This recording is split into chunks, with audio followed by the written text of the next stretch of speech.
Hello, so I take it this stream's actually working alright if people are already in the chat, because as I've said before with some of these, sometimes the notification sends out quickly, sometimes it takes minutes and then it doesn't go to many people. So I'm hoping that it's actually sent out to a decent amount of people. Yep, well it's only just gone live, so that means the pop-up's turned up when it should have done, so that's good. So I'll just wait for some more people to get in the stream before we start really chatting about anything.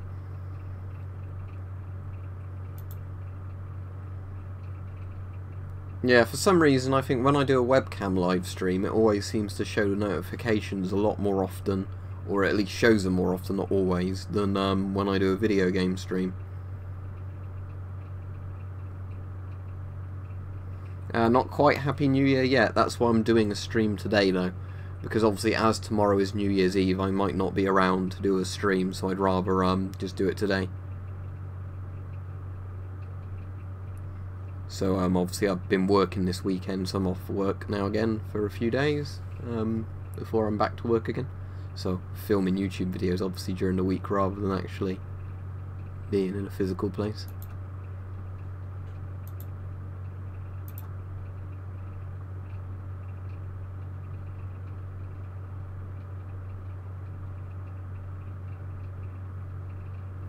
I've not got one on at the moment. No, I don't actually like people privately setting off fireworks. A lot of people can't do it responsibly. I think it's better when it's done at organised events, to be honest.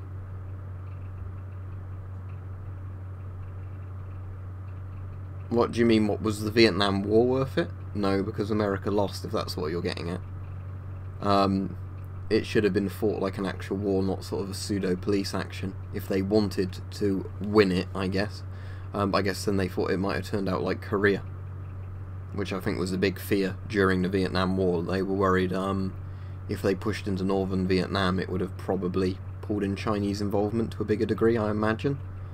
But a lot of the stuff with Vietnam's quite confusing. You know, like why Australia joined in. Obviously it started off as the French Indochina War, I believe. But you know, it's just more sides getting pulled into it, really. That sounds good, Richard. I don't know if I've watched any of your recent videos, so I'll have to check out your channel at some point for those. So yeah, if you either like or dislike the stream by clicking down below, that generally helps it send the notification out to a few more people.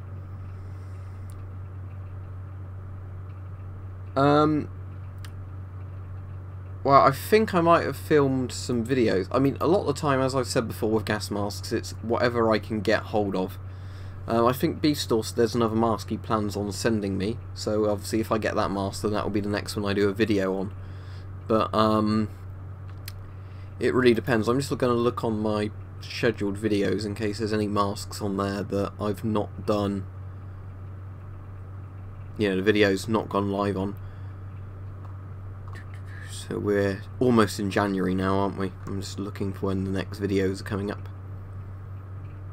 Now I think coming up soon there's just a load of gas mask test videos and some stuff on like different swords and things like that. So it'll have to be when I get a new mask, but as said it will be entirely based on whatever I end up getting.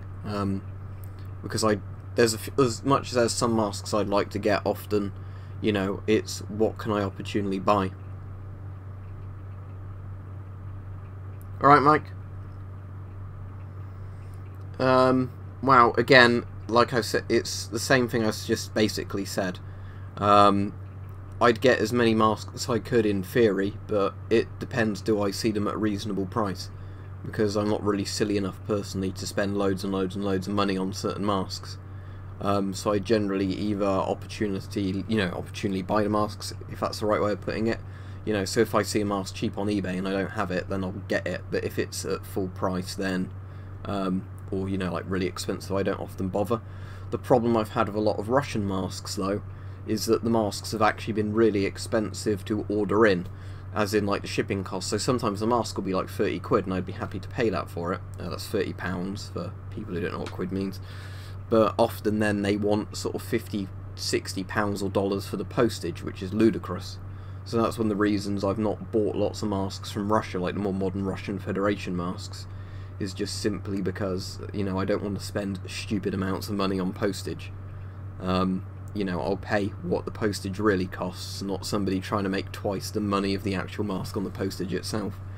So when I bought that, you know, like camo suit thing from Russia recently, that was a good seller because they didn't charge anything for the postage. It was free postage.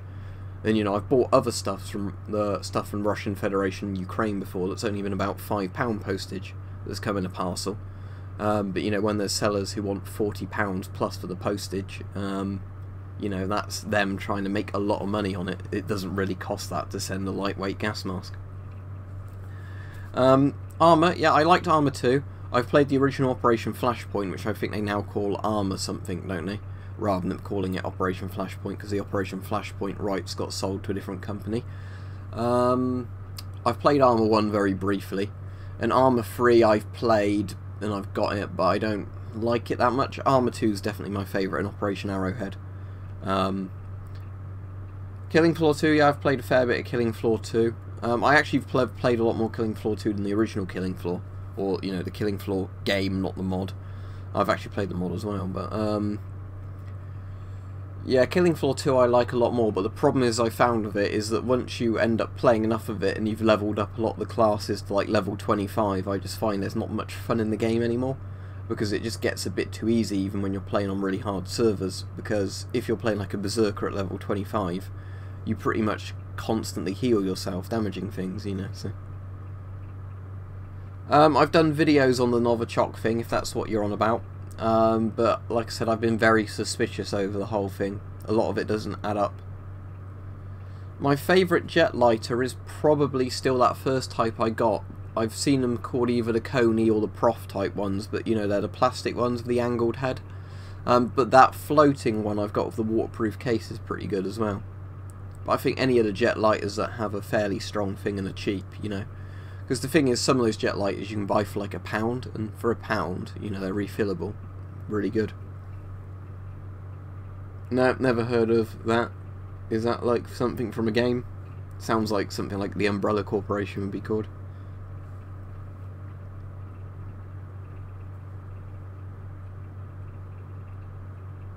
Yeah, that's the same thing with me, Richard. The problem is with masks, is obviously, and all the other surpluses, they take up a lot of room.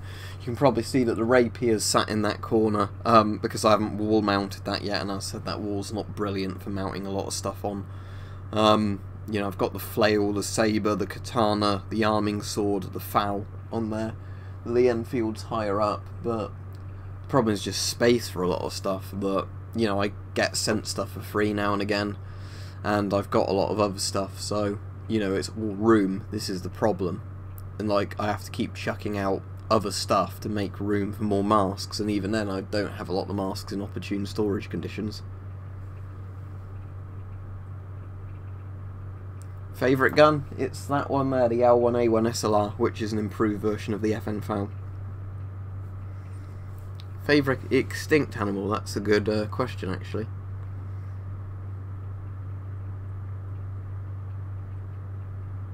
I have to think about that one.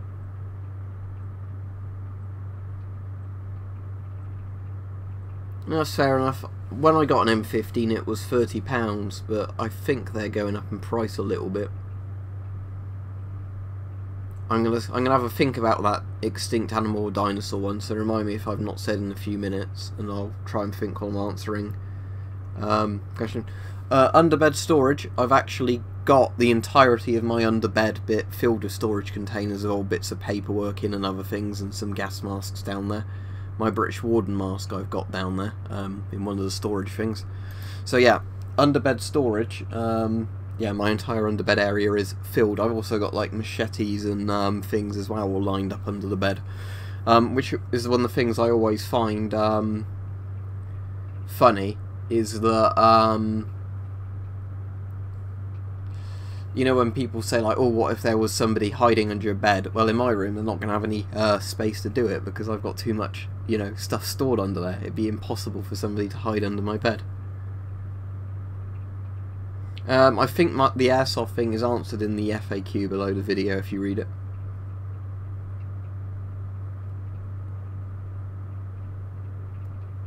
Alright, cool, Mike. I'll keep an eye out on that. I've been sort of watching films most evenings at the moment. I've been like trying to watch more found footage films again because I really enjoy found footage films for the most part. I mean, obviously there'll be a couple of really crap found footage films, but you know, I find my quality standards of found footage films don't need to be quite high. They're trying to outlaw knuckle dusters. You can't legally walk around carrying them on you, but I don't know what's happened with that crime bill, whatever they called it, or you know.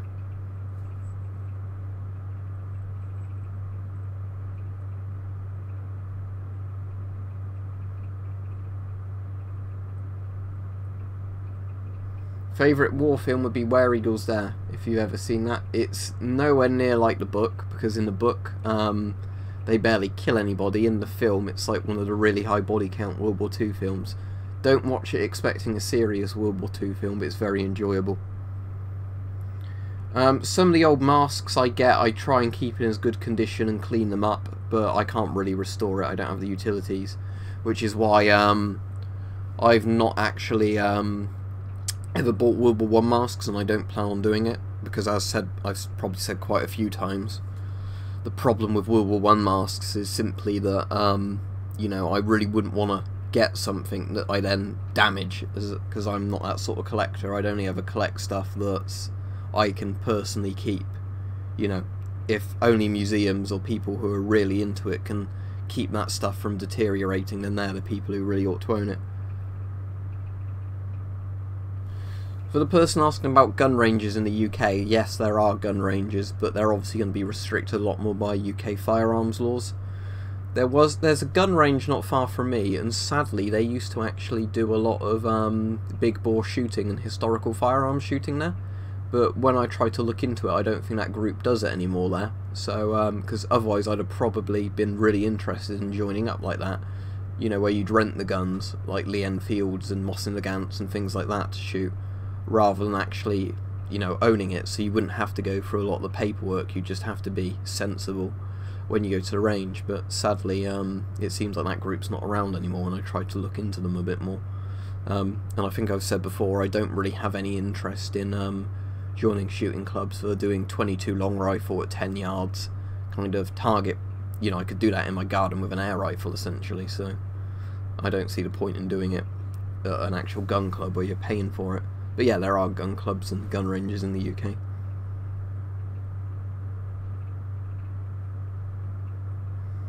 Alright, the films I watched, I said to you some of them in a thing, Mike, but well, last week I watched one I quite like, or it might have been 2 weeks ago, and I think it was 2 weeks ago, I watched one called The Blackwell Ghost, and that was quite good. I think it was only about 40 minutes long. There's a sequel to that, but I haven't seen anywhere, because, like I said to you, I've got Amazon Prime. So if there's films on the UK version of Amazon Prime I can watch included with that, I often try and watch them there. But the first one's on there, but not the second one, so I haven't watched the sequel because I don't know if I want to actually shell out and pay money for it. You know, the sequel, because I've seen mixed reviews on it, and the thing is, if I'm paying like 10 quid for a film, then I'm going to be a lot more critical on it. But The Blackwell Ghost was good. It wasn't you know, all that long. Like I said, the original was like 40 minutes or something, but it's a bit similar to Bad Ben in some ways. It's, I'd say, got better production values than Bad Ben, but it's got more people involved with it than Bad Ben had. Then what I watched this week, I watched a French sort of Swiss one yesterday called Cold Ground. That was good. It's kind of about like a Bigfoot kind of thing, very similar to the original Blair Witch. It's about sort of these French documentary people going into this like mountain in Switzerland to investigate like cattle mutilation or like cattle disappearances, and then obviously bad stuff happens, as you'd expect from a found footage film. Like I said, it's definitely influenced by Blair Witch, but I think that's why it works quite well, because they know how much to show and not show. What I watched one this evening, it was called Mortal Remains, and I think that came out in 2013. And that's about some people doing a documentary about a fictional director, and it's, you know, a director that might have really killed people in his movies and stuff like that. And then, you know, they start getting warned off from investigating it, and the more they investigate it, the more weird stuff happens. Well, I don't want to spoil anything. Right, I'll try and catch up with the comments now, because I imagine I've missed quite a few. Now, it already says in the description about military stuff, so read that. Well, like I've said, my thing with the UK gun control thing is, I think I wouldn't want the laws to be as lax as they are in America, and that's not to say that I'd like them changed in America. It's just, you know, because I think the US's Second Amendment's very important, but I don't think it would work if we had laws like America. I'd like them more relaxed than they are at the moment, because I don't like how firearms licenses are controlled for political opinions as well. That's, you know, a really dodgy thing to have. But, you know, I wouldn't want them to the full extremes of, you know, America's laws. In terms of tanks and army vehicles, yeah, I find those really interesting. Obviously, I could not afford to have them and run them. I like old armoured personnel carriers, things like BTR 152s, things like, you know, like infantry fighting vehicles, the BMP series, things like that. Obviously tanks I find interesting. So yeah, I like all that stuff, but what's worth going to in the UK is, I'm sure lots of people know about this, they just call it the Tank Museum now. It used to be called Bovington Tank Museum. It's in Weymouth, or very close to Weymouth. If you're ever around there, go to there. It's one of the world's biggest tank and armoured vehicle collections, and they have absolutely loads of tanks, modern tanks, World War II tanks, even a few World War I tanks. It's really worth a look around there, if you're into that sort of thing.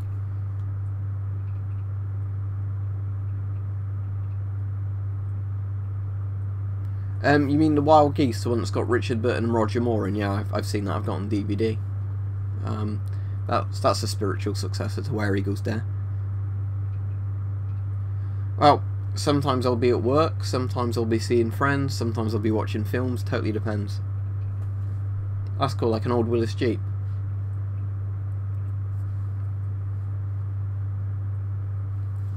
Alright. Let's see if I've missed any, Mike told me about that Black Mirror thing, but I've never actually watched any of the Black Mirrors, weirdly enough. I think I have Series 1 on my hard drive, and I've just never got around to watching it, and I know people really like them, and I'm sure I'd love it. It's one of those things that I'll think to watch it when I'm not at the computer, and I've not got spare time, and then as soon as I've got the time to do it, I'll probably end up watching something else. Yeah, I watched They Shall Not Grow Old this week, because I got it to my granddad as a Christmas present, because I thought he'd be into that, because obviously he's a World War II veteran, so I thought he'd find that interesting. But yeah, it's definitely worth a watch, isn't it, They Shall Not Grow Old?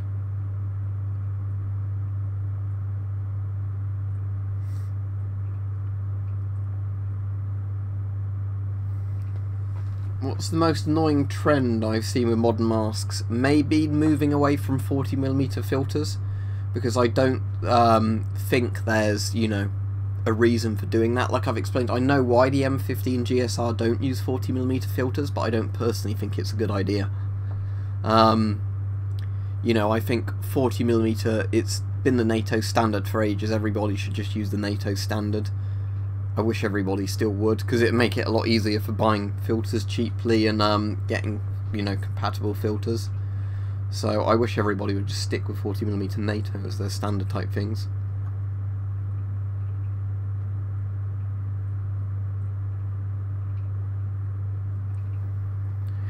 Yeah, that's the thing, Richard, as well. Like, I used to do a bit of an archery club when I was younger, but they just used to do it in a sports hall. I have no idea what the draw weights were, because it was when I was much younger, but they obviously weren't very high draws at all. Like, that 28-pound bow I've got behind me would definitely be a higher draw weight than some of the ones they would have had at that club. And again, that must have been only 20 yards most, 15 yards something. It was just literally in a sports hall, you know, shooting at targets against the back wall of the sports hall. And that was one where the people got really funny about bow etiquette and, you know, like where your hand should be on the bow and everything else. Like, I can understand range safety, obviously, completely. But when it's people getting really funny about how you hold the bow in a certain way, I really don't enjoy. Like, I really don't, you know, enjoy snobbery around a lot of things. As long as somebody's not breaking basic safety rules, you know, like range safety, it really shouldn't matter as long as they're, you know, hitting their target, not other people's targets. It shouldn't matter how they want to hold the bow or whatever else. It's a good thing to get people obviously learning to shoot a bow properly, but the people who get so obsessed with, you know, exactly where your foot's placed and stuff like that, it just annoys me because it puts you off. I think that's why I stopped doing it in the end, because I just didn't like a lot of the people in the group, how they, you know, wouldn't ever mind their own business and whatever else. Oh, gas masks that will go up in value? Well, according to my critics, it will be whatever I say is good. I really can't tell you that. Anything that's surplus and the stock dries up will go up in price. It's not, especially if it's not being made anymore. So, you know, pretty much any of the masks that are out of service now and outdated, they always go up in price because that's just how markets work.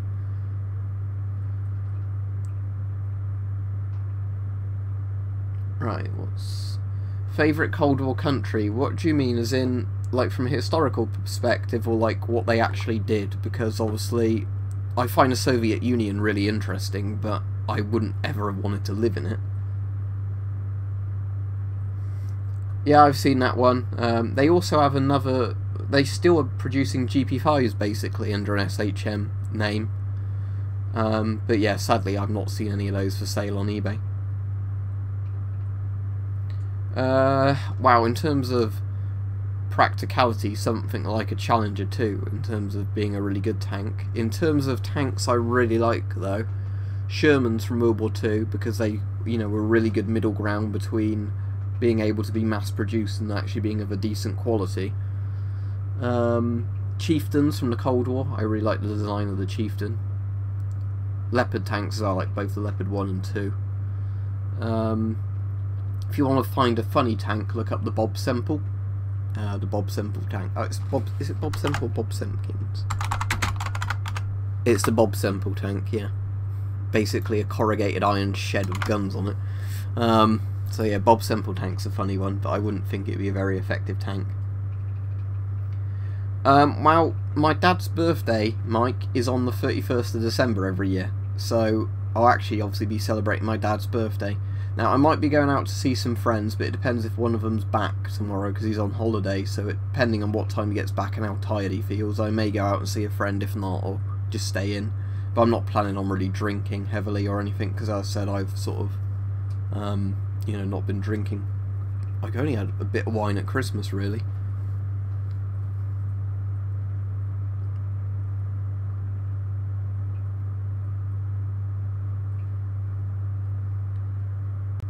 Yeah, but that's also just because of surplus things. Like, if you're buying something for a company, often it'll have to be brand new stock.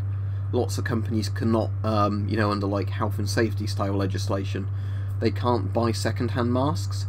It's like the same thing with the police body armour. Brand new Kevlar and like armoured vests are like £300 plus or whatever for the WOW fitted ones and everything. But on the surplus market, they're like 30 to 50 quid, and it's just simply because once it goes past a certain date, because they can't give you 100% guarantee it will save your life, they have to, you know, sell it for cheap prices surplus, because it's not worth anything anymore to the, like, actual business use, I guess. That's cool, you got a WASA 10. Have you had a chance to shoot it yet? If so, is it shooting accurately?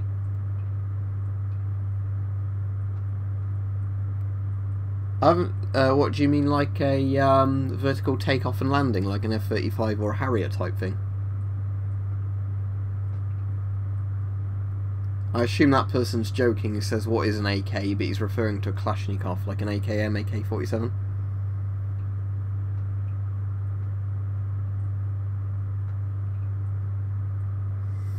Well, the thing is with bump stocks, as far as I understand it, they're basically made to try and circumvent the, you know, like machine gun kind of ban. Because the idea is that the bump stock obviously lets you fire at a much higher fire rate than on a semi-automatic gun. So I can kind of understand why they'd want to ban them, because they're trying to get around something. Now, I know obviously it's not going to be anywhere close to the fire rate on a lot of proper automatic guns using a bump stock, because it's essentially just making you pull the trigger really quickly, isn't it, with like the spring in the stock. But I can kind of support it in a way, because it seems to be circumventing another thing. But at the same time, I know the Second Amendment, you know, shall not be infringed, and it doesn't specify things. Like I said, I'm not an American. Personally, though, I can understand why they're in a very dodgy grey area, because they're sort of, you know, like I said, they're sort of trying to circumvent something that was already banned. It's kind of like exploiting a grey area.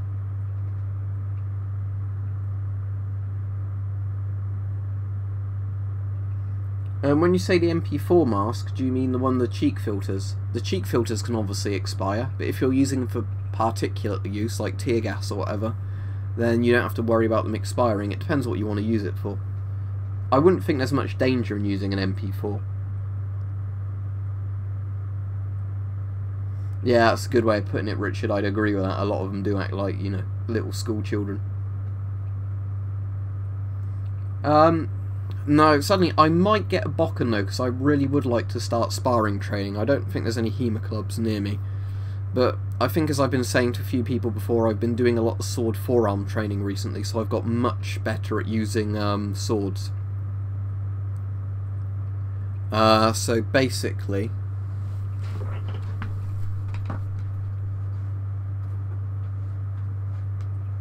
if I can get it in frame, it'll be behind a chair slightly, but so if we go over the falchion, basically, so I can do this really quickly, you know, and like not tire as quickly. But I know this is obviously a light sword being the falchion, but the point stands, obviously I can do it with bigger swords now as well. So I can obviously use these far better than I used to be able to, but I still obviously need to train with them a bit more. But I do find it quite fun doing like all the forearm training with these, because obviously it does bulk up your arms a lot more than you're used to doing. Because when you're, you know, lifting weights, for example, let's say with something like a kettlebell, or it'd be the same with a dumbbell, but if you've got a kettlebell, you're not really putting much training onto your forearms or something like this.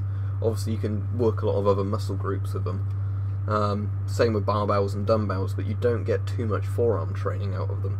So you end up building up forearms of a sword much faster than you would using weights.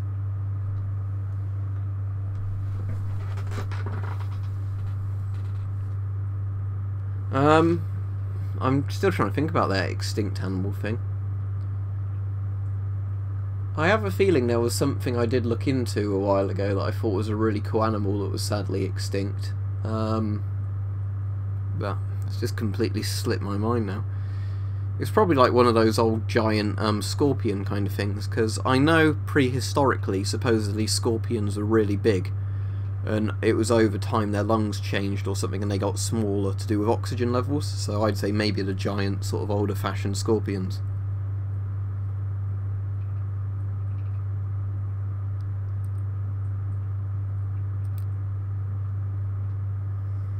I've played Chivalry, yeah.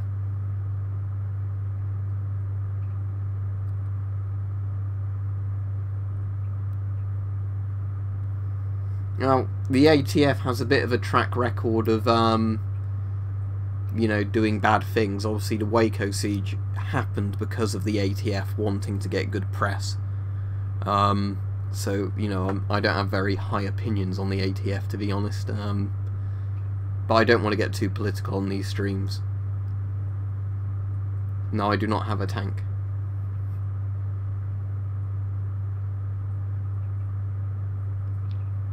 Yeah, my cousin does bow staff stuff, because she does a lot of, like, martial arts stuff. I can't remember exactly what type of martial arts she does, but she was actually quite interested in seeing, like, the katana and everything I had, because it's actually something, you know, she kind of does.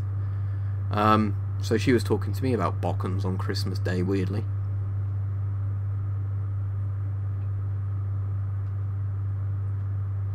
Oh, Caleb knows exactly what he's talking about. That was the thing I was sort of on about, but he's explained it much better than I could.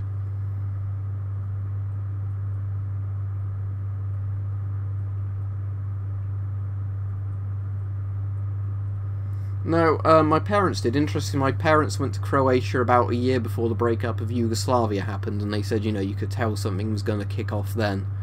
Was it because there was a football thing on in like 1989 or 1990 or something in Croatia? But that's when they went. But no, I've never been. I'd like to go, but like I said, there's lots of places I'd like to go and I haven't been yet. But for the people who keep asking political questions, I'm not going to answer them, so don't keep asking them. Who plays Ghost Recon? I assume you mean Ghost Recon. The Ghost Recon. Is that a game with filters?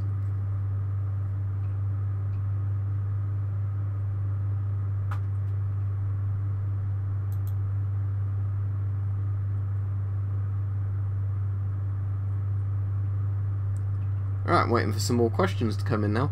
Although I must admit, so far this has been a really good stream in terms of topics to talk about, because it's been things I can actually talk about properly rather than it being, what is your favourite mask? What is your favourite mask? What is that rifle? What is your favourite mask? What is your favourite mask?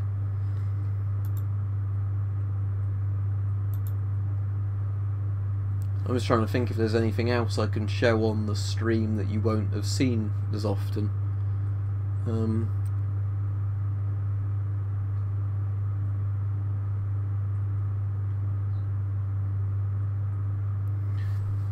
The Soviets did loads of different gas masks because they had this... the thing that was brilliant about Soviet masks is they basically had lots and lots of standardised parts on the industrial sort of process. Part of this is going to be a communism thing, right? Because they had to keep people working in the factory, or factories, because there was a lot of them, and everything was sort of run by the state, it wasn't private business. One of the things they had to keep doing was keeping people employed making things. So, that meant they obviously had to keep designing stuff. A lot of the Soviet masks were designed with individual purposes, but they were all made to utilise kind of similar parts. You'll notice if you look at loads of Soviet masks, they all have the same voice diaphragms, like the GP5M, the SHMS, the MM1, they all have that same voice diaphragm.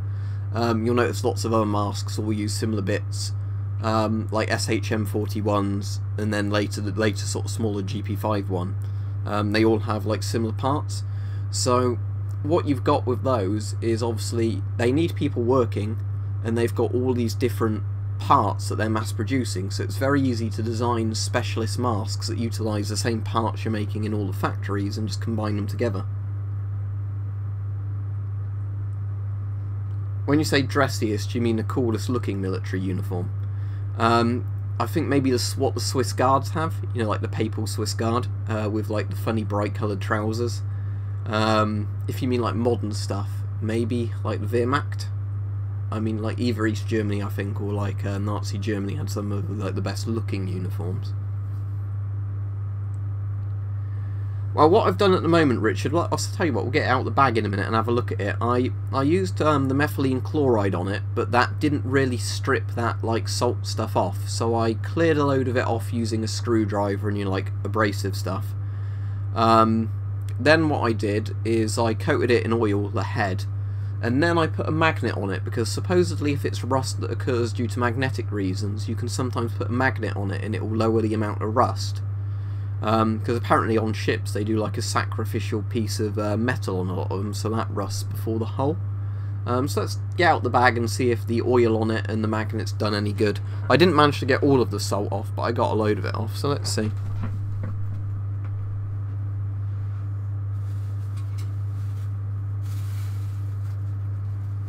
Alright, so as you can probably see, there's the magnets I've stuck on it.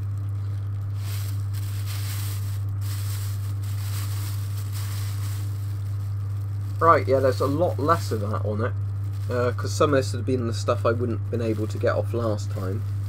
But you can probably see that there's actually a lot less of it built up, so at some point during the week I might clear a load more of that off, and then re-oil the head. And hopefully that'll keep it off there, but yeah, there's a lot less there now. Strange stuff though, isn't it? I've just got it in the bag so I can keep the head quite oily without it obviously just getting stuck to the floor or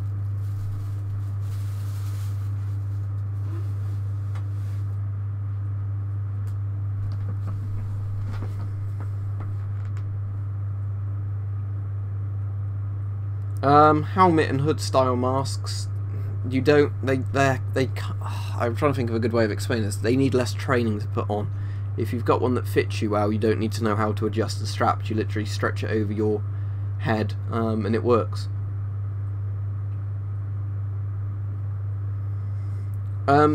Basically it's a kind of rust, but apparently it means it's rust that's not originating in the area where that salt sort of stuff deposits.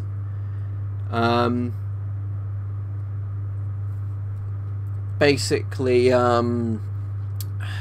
it's basically if there's a rusting section of it, the rust doesn't necessarily appear where the rust is, if that makes sense. It's a hard way to explain.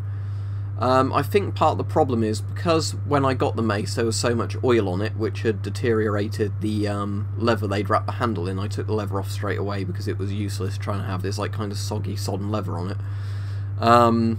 That meant obviously every time I handle the mace, if I do it without a glove on, you put the oils on your skin onto that bit of the mace. Now I think what happens is because that causes corrosion on the handle, it doesn't always corrode where your hand is and it forms on the end. It's very strange, but I don't quite understand the science behind it. I did read up on it, but in theory just putting enough oil on the mace stops it. I don't see why people shouldn't use Nazi camouflage, because it's not like that's actually linked specifically as an endorsement to Nazism, is it? Like Flecktarn was a really good camo and it wasn't used for ages after World War II. And apparently a lot of countries threw a fit when West Germany started using it again in the 80s because, you know, oh, it's like encouraging Nazism or whatever. And, like, yeah, like the Soviet Union of all places were the ones that started using oak leaf again, just slightly recoloured. Obviously modern Russia does as well, so... No, I don't think the actual camo patterns themselves are really country-specific, if that makes sense. I mean, obviously, countries could own them and almost own the rights to them, but that's not going to stop anybody copying your camo anyway. Well, I have no idea, because as far as I'm aware, it's all cast from one kind of metal, but, you know.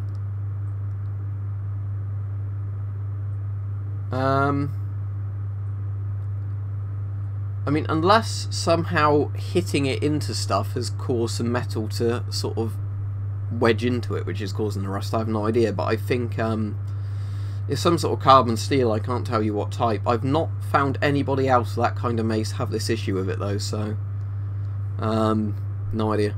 I don't collect uniforms, so the oldest stuff I had would be some of the camo I've got, and some of the camo I have no idea when it's even from, you know, where I can't trace the origins of it. But, like I said, I don't really collect uniforms themselves, so can't really answer that one, to be honest.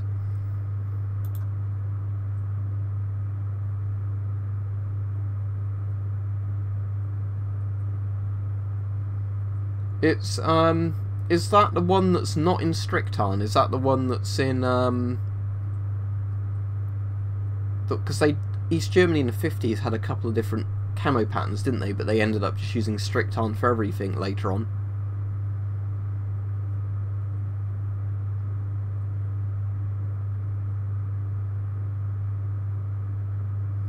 Fair enough. Well, you might learn something from this, I guess, from a historical perspective.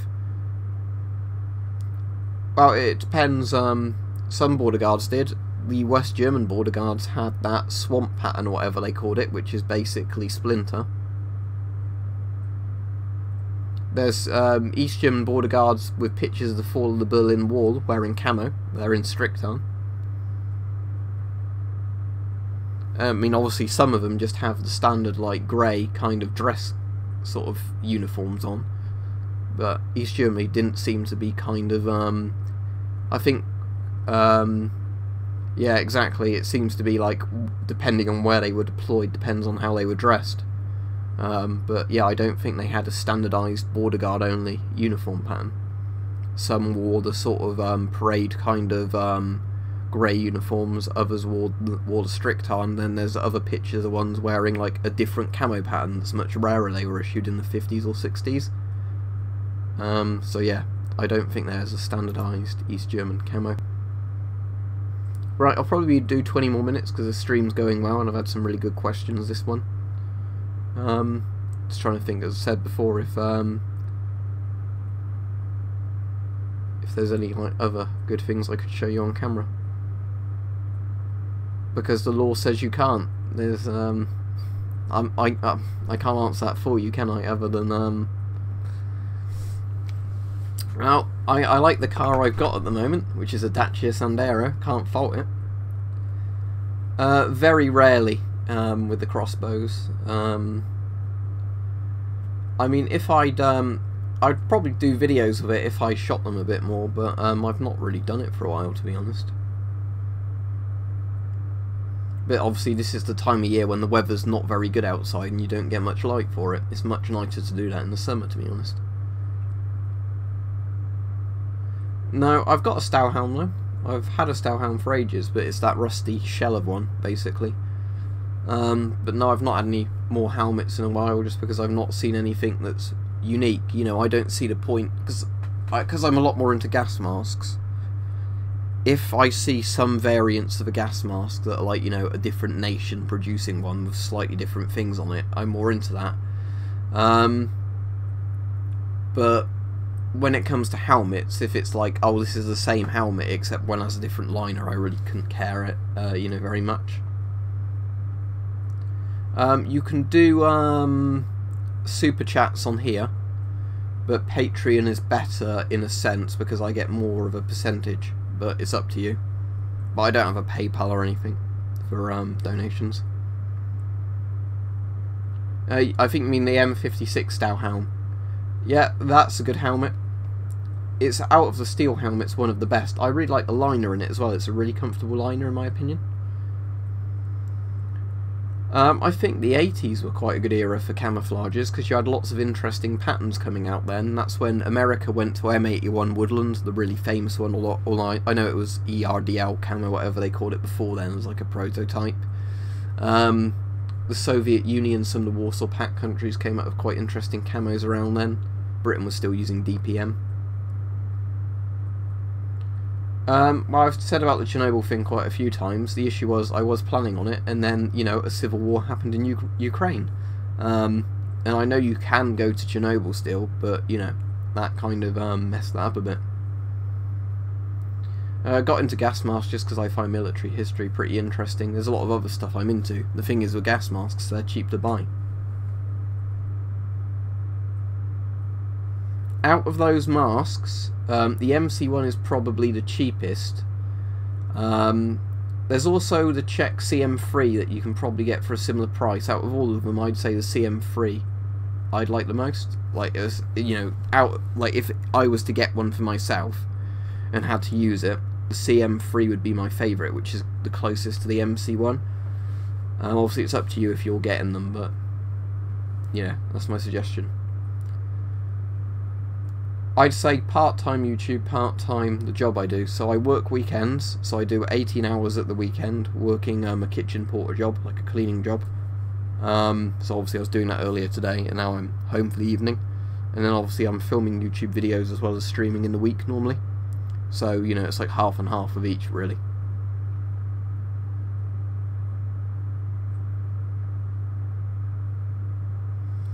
Alright, thanks Rich. Yeah, but as I said, I don't know if that rusting layer is actually on the outside of the mace head or if it's somewhere else and it's just appearing there. I already answered that question on a random confused parrot, so I don't know why you're asking it again. But if you mean to look like a business suit, I'd say probably just any of the grey or sort of brown dress sort of parade uniforms that some of the Eastern European countries had. Like, I think the People's Army of Poland, or whatever they were called, the Communist Polish Army, I'm pretty sure they had just like a very smart kind of like brown parade uniform kind of thing, so that would probably just look like a suit.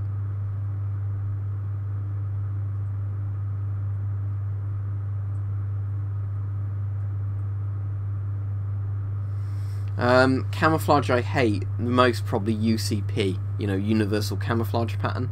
That American one that's like the bright grey colour that was meant to work as a universal camo, hence the name, but it didn't really work anywhere. And supposedly it was picked because on night vision it was hard to see, but despite the fact that you're really obvious to anybody if they're not wearing night vision.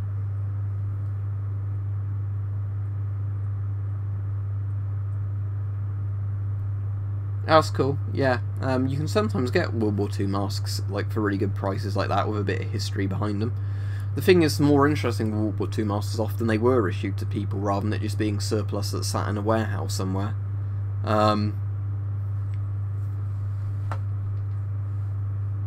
You know, like that's the problem, because it depends how much history you want behind it.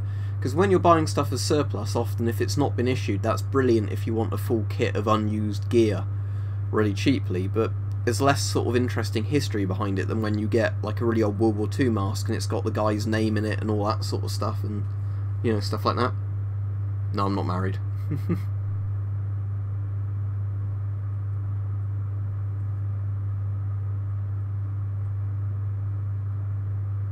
Are you thinking of Alpenflage? If I've got some Alpenflage handy, I'll see if it's the same pack.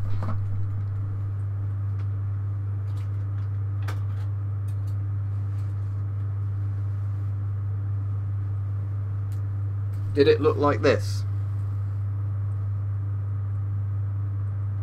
Because that's Swiss Alpenflage.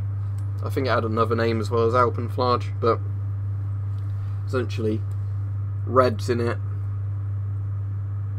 black, green, brown, and then on some versions this one has it, but my other version doesn't. It has like a mint kind of green that's then outlined by white. I don't know if that will really show up on the webcam, but that's like two different colours there. On other versions I've seen that's just white. But yeah, that's Swiss Alpenflage, if that's the camo you're thinking of. When I did a camo test of it, the ketchup red actually looks like a brown at a distance, so it works better than you'd expect.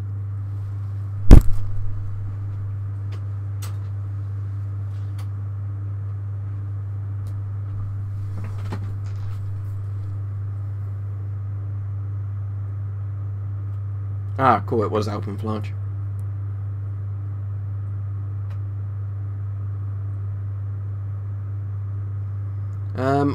Weirdly enough, I don't think I've ever had any Soviet surplus that's had a really bad smell to it. It's just smelt of like generic rubber kind of smells. You could tell how old I am if you looked at my username.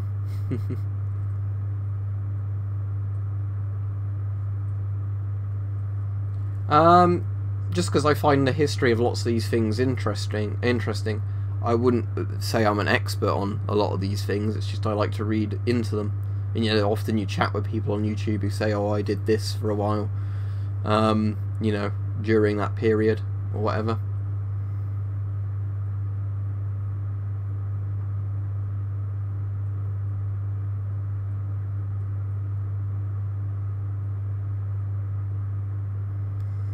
Yeah, the thing is, it's like East German Stricton is that kind of colour that absorbs light really well, or looks like picks up ambient light as the kind of thing, because that's the thing with Stricton, it's that kind of brown-green colour that when you're wearing it you always appear to be the colour of what the things around you, because it's not a strong enough colour that, you know, it always looks that colour. It's why it's really hard to actually tell the colour of Stricton.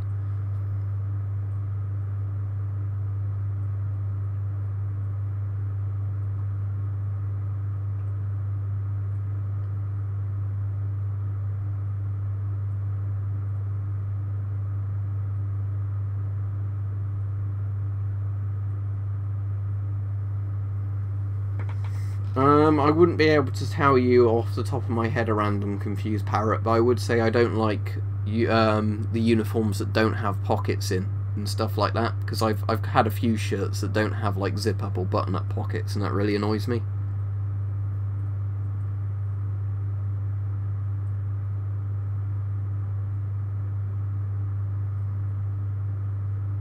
Well, the thing is, Rich, I did certainly hit a lot of metal things with the mace, so I've definitely hit things that could have been galvanised steel, zinc. I've definitely hit aluminium with it, that had a layer on it.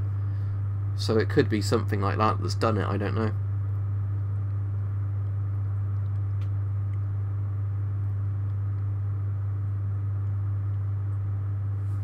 Right, as I said, I'll probably go for about another 10 minutes or so, and then I'll finish streaming, then I'll probably watch another film.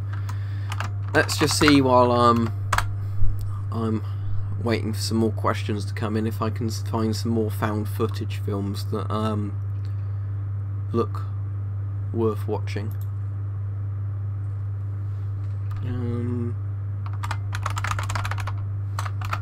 How much is the Blackwell Ghost 2 to actually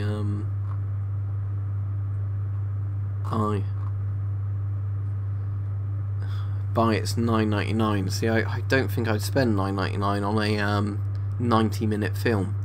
You can rent it for cheaper, but I really don't like the idea of kind of renting stuff. I like to own a copy of it. Shame. Oh well. Yeah, I've got Amazon Prime, so that's, I was just looking on there at the moment.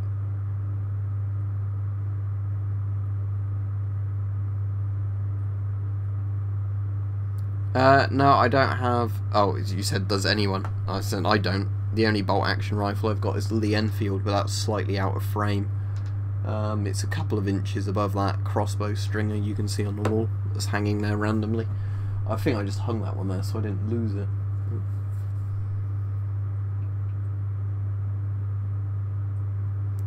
You can't, because the IP5 doesn't use a regular filter intake. It's like a reverse one specifically, so you don't try and use it with a filter.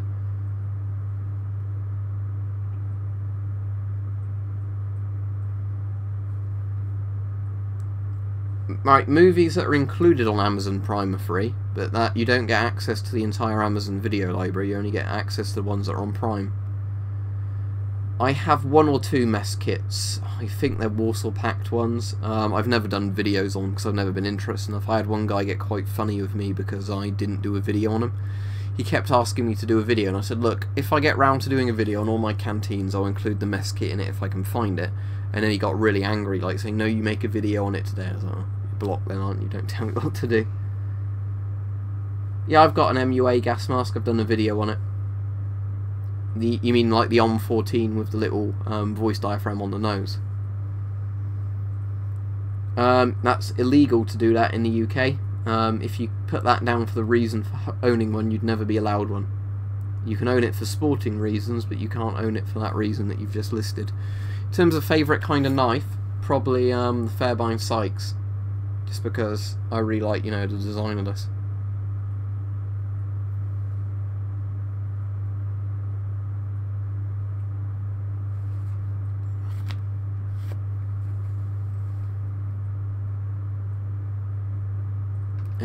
Probably 90 odd gas mask, Connor.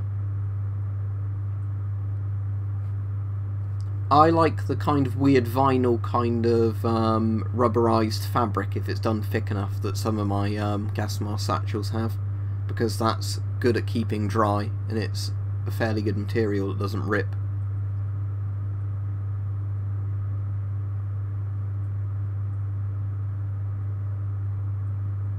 I didn't know Poland was doing that. It makes sense. I mean, I know Poland now has a much better military than lots of European ones, which is actually good to guarantee Poland's independence, because obviously a big problem Poland's had throughout history is being invaded by its neighbours, whether it be Prussia, you know, Germany, Austria, Russia.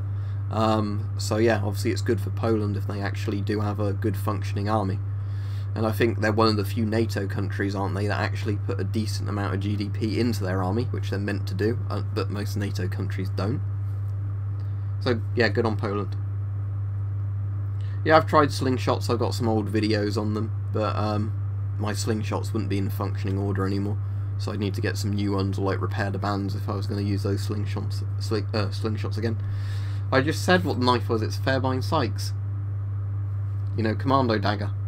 This is a reproduction one or a modern built one, but it's done the exact same way as the originals. It's just blackened steel rather than actually being the original kind of... You can get these still in the stainless steel type ones, but I got this one in the blackened steel.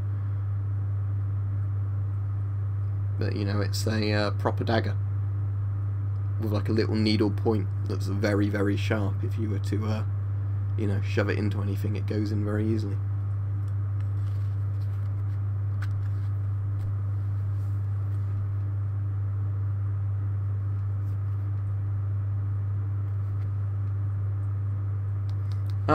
Could be a future Riot Shield video. I'd have to think of things to try against it, to be honest. Because, I mean, I've tried the halberd against it. The bill hook Richard Weaponsmith made, I could try against it, but I think it would work the exact same way as the halberd did. It would beat the hell out of the shield, but I don't think it would break it. I'm not going to shoot it with crossbows because there's a risk they might go through, and it's definitely going to write the bolts off anyway, because I don't actually want to break the shield. This is the interesting thing. I like testing it, But you know, if I break the shield, then I don't have a riot shield, and they're too expensive to actually you know, get them to, you know, essentially break testing them. Because I was lucky enough to get that riot shield there for about 40 quid or something, with free postage, or like, you know, the postage was included, and it came to around 40 quid because it was a slightly damaged riot shield, whereas a lot of the ones sold are well over £100 even for the second hand one. Yeah, the Fairbairn Sykes has a very sharp tip. It's not got very sharp edges because it's not designed as a slashing knife. There's some argument about that, whether or not it should slash or not. I think you could cut with it if you know, slashed hard enough. But primarily it's for thrusting. It was made as, you know, a knife for killing sentries. You'd shove it in. They described, there's a video where a World War II veteran talks about this, and he says it was designed so you'd punch it in, so you'd do that, like, you know, thrust it in, say to somebody's neck, and then you'd punch forwards with it, to like completely rip the throat apart. But, you know, it's a dagger purely designed for stabbing, basically. It's quite a lot like a sword blade in many ways, if you actually look at the blade. It's constructed like a sword as well, how you've got like the tang that goes all the way through the handguard, you know, the cross section, everything. It's built like a sword hilt as well, the Fairbairn Sykes.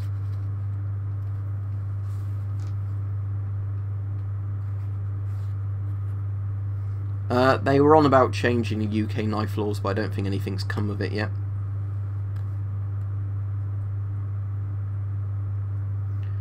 Problem is with a lot of BB and pellet guns in the UK is I don't have a UCARA, so that restricts what I can get.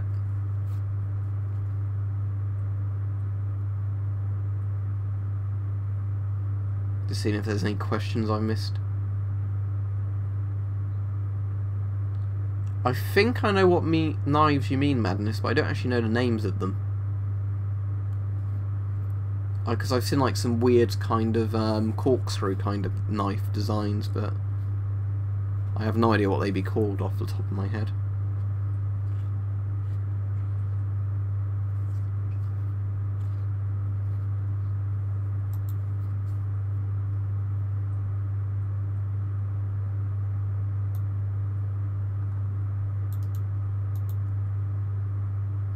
Funny you mentioned Sicario, or however it's pronounced, because at work somebody was chatting to me about, it was the Pablo Escobar TV series.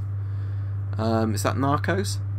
And I mentioned there was a film that was kind of about like Mexico drug cartel things, and it was meant to be a really good film, and I knew the sequel came out for it, and it was obviously Sicario, or however it's pronounced.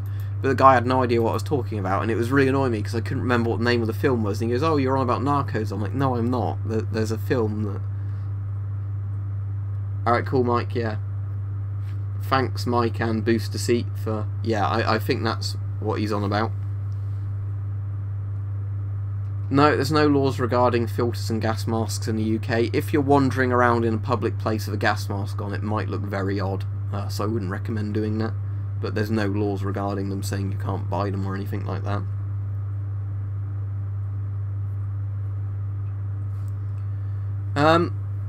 I've sometimes worn about over my jacket before with my field jackets. Some people will find them quite odd, but I don't see what's wrong with them. I think it's just because they're not a like common fashion thing nowadays, but you know, it's like, because somewhere I've still got it, I'm not sure where it is. I've got one of those like really heavy duty leather belts, you know, it's like the kind of thing you put ammo pouches on. It's like a webbing gear belt, but it's actually made of leather rather than being one of the web ones. And that can be worn over a coat, and I think it looks quite good worn over a coat, if you're wearing it with like a big field jacket. It's Fairbairn Sykes, the knife I just showed, if you're on about this one.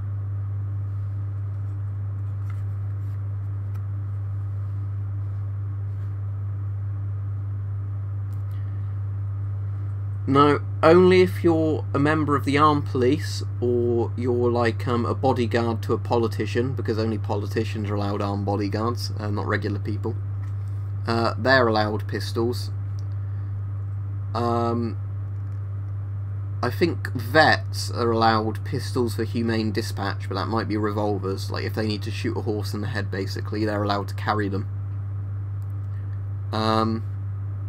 but normal people know they can't. Even the Olympic shooting team isn't allowed to shoot semi-automatic pistols in the UK, which should explain how strong our laws are on them. If you want a full-face gas mask, get one.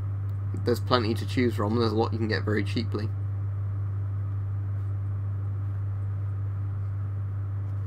Yeah, as I was just saying, humane dispatch handguns, but I don't think those are things like Glocks or whatever like that. Right, I've gone on for an hour now, so I'll probably finish the stream. I'll just see in case there's any 1 or 2 more questions to finish up on. It's been a really good stream tonight. I've enjoyed it, because I've not had lots of silly questions. I've had a few people asking things in the FAQ, but for the most part it's been good, which I like, because it means I've actually been able to talk about things I find interesting, rather than it being, what's your favourite gas mask? What's your favourite gas mask? What's that gun? What's your favourite gas mask? What's your favourite gas mask? Which is one of the things that does annoy me in some of these streams, and I get the same, you know, questions over and over and over and over again. Yeah, they've had MP7s for a while in London. I mean, I know MP5 has kind of been the standard armed police thing as well as G36s, but when they had a lot of the terrorism stuff, I think it was either in 2016 or 2017, they had quite a lot of armed police in Oxford for a short bit, and they had what looked like M4s or M16s. I didn't actually chat to them and ask them what it was, you know, because they were obviously out there doing their job, and I wanted to get to and from work, but yeah, that was quite interesting. They looked like they had more modernised equipment, because the thing that happened was they had armed police there for about a week, and then as soon as the terrorism was out of the news again, they got rid of the armed police. I guess it was too expensive to have them deployed. Well, I normally get all my masks from eBay.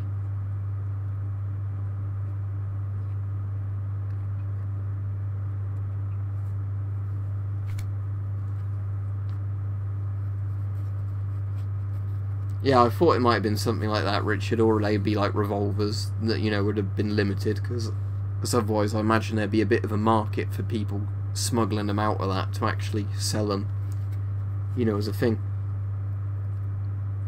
Right, anyway, thanks everybody. I'll wrap the stream up here. As said, this has been a good stream. I've enjoyed doing this one. I'm going to go try and find another found footage film to watch now. Tallest boots I've worn have probably been some of the rigger boots, and I really like those, because they're, you know, they keep your feet dry. Right, so anyway, thanks for watching everybody. I've finished the stream now, so yeah, thanks. I'll let him know. Some random people on the internet said happy birthday to him. That's tomorrow anyway, his birthday. So yeah, I won't be streaming tomorrow because, as I said, I've got a lot of stuff on. I'll get a regular video filmed, but that, you know, won't be up for a month. But yeah, Happy New Year to everybody. I hope everybody has a really good 2019 when we go into 2019. So cheers. See ya.